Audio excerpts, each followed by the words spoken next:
Praise the Lord. आप सबको जय मसीह की। खुदावन यीशु के पाक जिंदा नाम में आपको सलाम, greetings to you in Jesus name.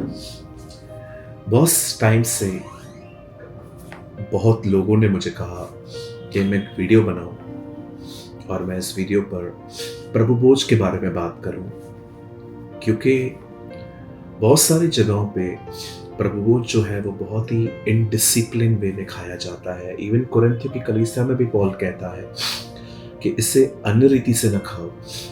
और अगर आप ये बात जानना चाहते हैं कि according to Bible holy communion कैसे लेना चाहिए, प्रभु की मेज जो है वो जो जिस दाखरस और जिस रोटी को हम लेते हैं वो हमें किस तरह से किस मैनर्स में लेनी चाहिए, तो मैं उसके बारे में आज आपसे कुछ बात करना चाहता हूँ। वचन को शुरू करने से पहले मैं आपको बताना चाहता हूँ, जिस चैनल पे आप इस वीडियो को देख रहे हैं, बेसिक टीचिंग, यहाँ पर एवरी मंडे हम एक वीडियो पब्लिश करते हैं जिसमें हम लोगों की बेसिक क्वेश्चंस का आंसर देते हैं कि प्रेयर कैसे करनी है, बाइबल कैसे पढ़नी है, पवित्र आत्मा का बपतिस्मा क्या है, पानी का बपतिस्मा क्या है, चर्च क्या होती है, एक लीडर को किस तरह एक अच्छे लीडर को ढूंढ के हम उसको फॉलो कर सकते हैं। ऐसे बहुत सारे बेसिक क्वेश्चंस का मैंने रिसेंटली एक वीडियो भी बनाई कि हमें पुराना नियम अधिक पढ़ना है कि नया नियम। ऐसे बहुत सारे क्वारीज जो मसीहत में लोगों की होती है, मैंने इसके लिए बहुत सारे वीडियोस डाले हैं और आप चाहें आप उन्हें देख सकते हैं। आप इस चैनल को सब्सक्राइब भी कर सकते हैं, ये आपकी इच्छा के ऊपर है। आज मैं आपको बताना चाहता हूं कि एक्चुअली प्रभु बोझ क्या है और इसे कैसे ले सकते हैं और इसके लेने के लिए परमेश्वर ने हमें क्यों कहा है।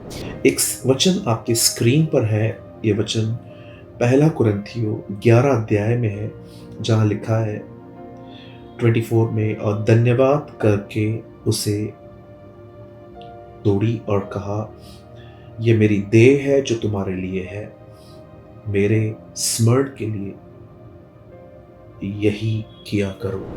पुराने नियम में जब आप पढ़ते हैं, जब निर्गमन की किताब जो उत्पत्ति के बाद, जेनेसिस के बाद आती है, पैदाइश के बाद जो किताब है एक्सोडस, जब आप उसे पढ़ेंगे तो आपको पता चलेगा इजराइली जिस रात मिस्र में से, उस गुलामी से पूरी तरह से बाहर आए थे, उस रात उन्होंने अपने घर के बाहर एक मेमने को बलिदान किया और उसका मीट तो उन लोगों ने खाया, लेकिन उसका जो ब्लड है वो अपने घर की डोर पोस्ट पे लगाया।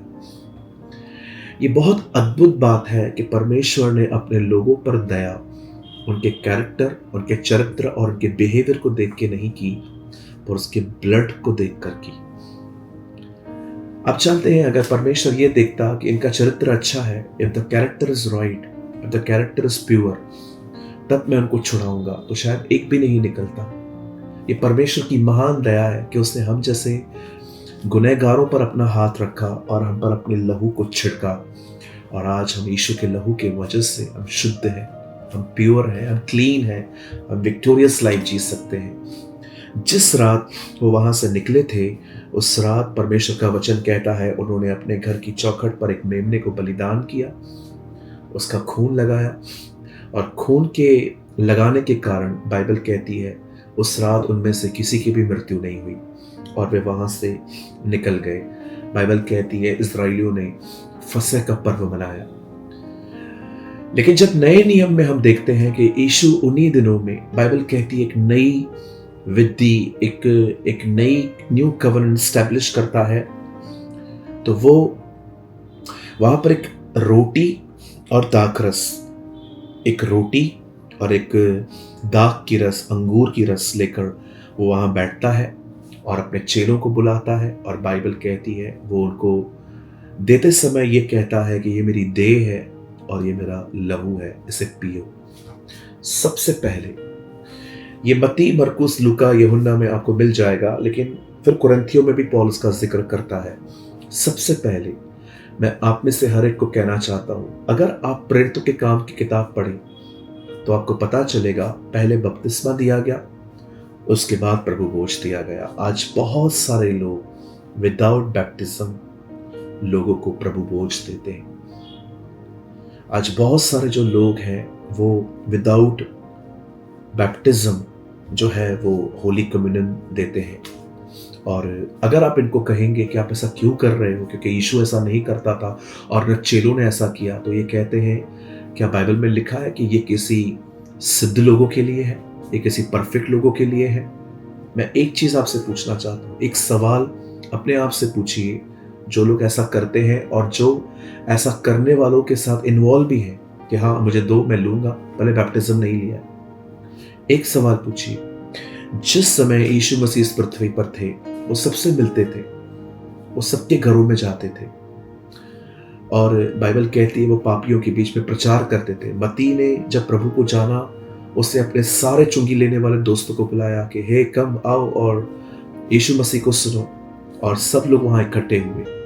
लेकिन क्यों प्रभु भोज के समय कोई बाहर का व्यक्ति अंदर नहीं लिया गया? इवन मरियम मगदलिनी भी नहीं, इवन उसके खास खास लोग भी उस कमरे में नहीं थे, वह सिर्फ उन चेलों के साथ था। क्यों? क्योंकि चेले उसे जानते थे, चेले मैच्योर थे, भले सिद्ध नहीं थे, वो मैच्योर थे। आज जिन लोगों को आप प्रभु भोज दे रहे हो, आप जानते हैं वो बाहर जाके कुछ और भी खाते हैं। आप एक तरफ से दुष्ट आत्माओं के कटोरे में से ले रहे हो और दूसरा तरफ प्रभु के कटोरे में से ले रहे हो। और मैं आपको सच कहता हूं, हम कई बार ये करके हम लोगों को भटकाते हैं। और मैं जानता हूं इसको, अब जो मैं कह रहा हूं, बहुत सारे लोग अपनी अपनी तरफ से वर्ड लेके एक्सप्लेन करेंगे या कर भी सकते हैं कि हाँ नहीं ऐसा नहीं है, आप गलत सिखा रहे हो।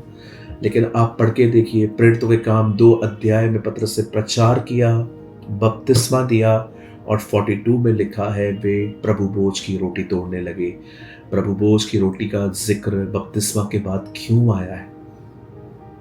बच्चों को रोटी देते, बच्चों को जिनको पता भी नहीं है वो क्या है, ये कह करके इसमें चंगाई होती है।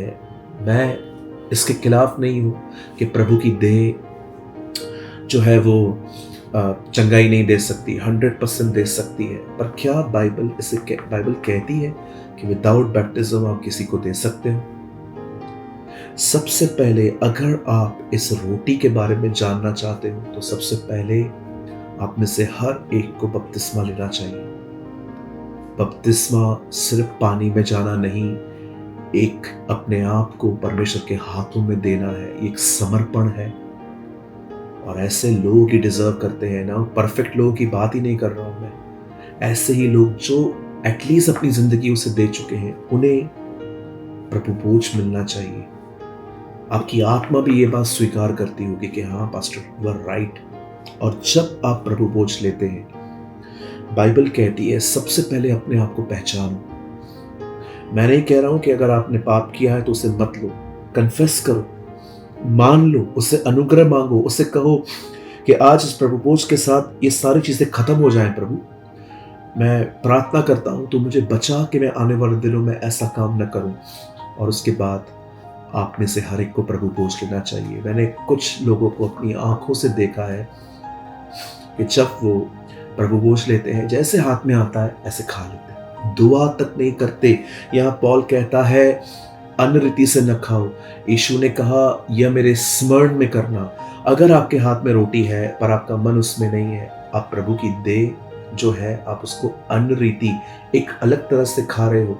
मैं आपको कहना चाहता हूं ये प्रसाद नहीं है, ये कोई नॉर्मल रोटी नहीं है कि आपने इसको लिया और खा के बस यहाँ वहां देखने लग गए। क्योंकि बहुत सारे लोगों में प्रभु भोज की रोटी को लेते समय कोई सिंसियरिटी नहीं दिखती। मैं आपको सच कहता हूं इनकी संख्या बहुत अधिक है।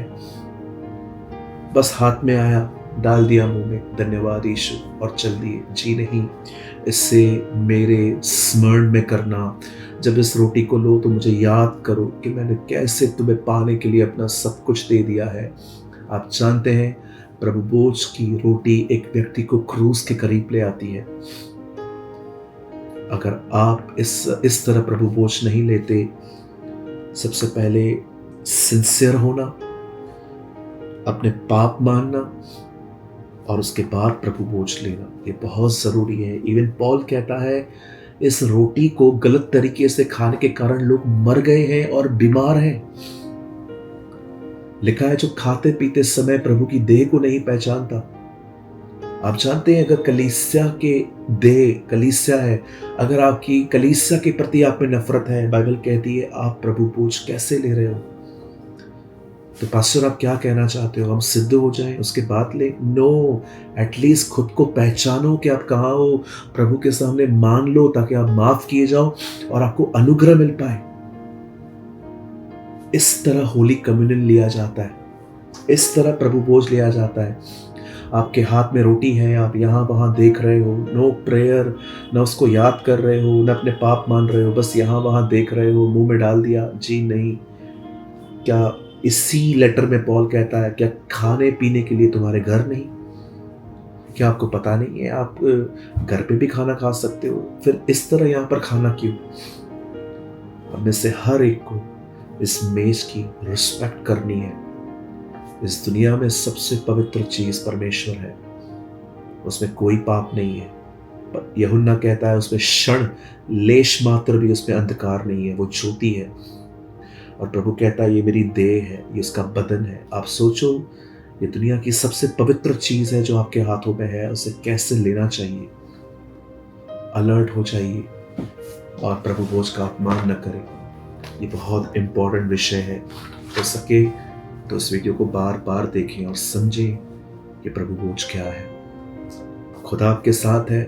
मैं उम्मीद करता हूं कि आपने आज के वचन से कुछ लर्न किया होगा। मैंने एक और चीज प्रभु भोज के बारे में लिखी है। इस समय आपके सामने एक नंबर है, आप चाहें तो हमें इस नंबर पे मैसेज करके इस आर्टिकल को ले सकते हैं। ये आर्टिकल हिंदी और इंग्लिश में अवेलेबल है। आप जब इस नंबर पे मैसेज करें तो अपना नाम, आप कहाँ से हैं और सिर्फ लिखिए प्रभु भोज, और हम आपको वो आर्टिकल दे देंगे। यदि आपने आज के वचन से कुछ लर्न किया, सीखा, तो आप कमेंट बॉक्स में कमेंट करके हमें बता सकते हैं। धन्यवाद सारी बातों के लिए। खुदा आपके साथ है। जय मसीह की।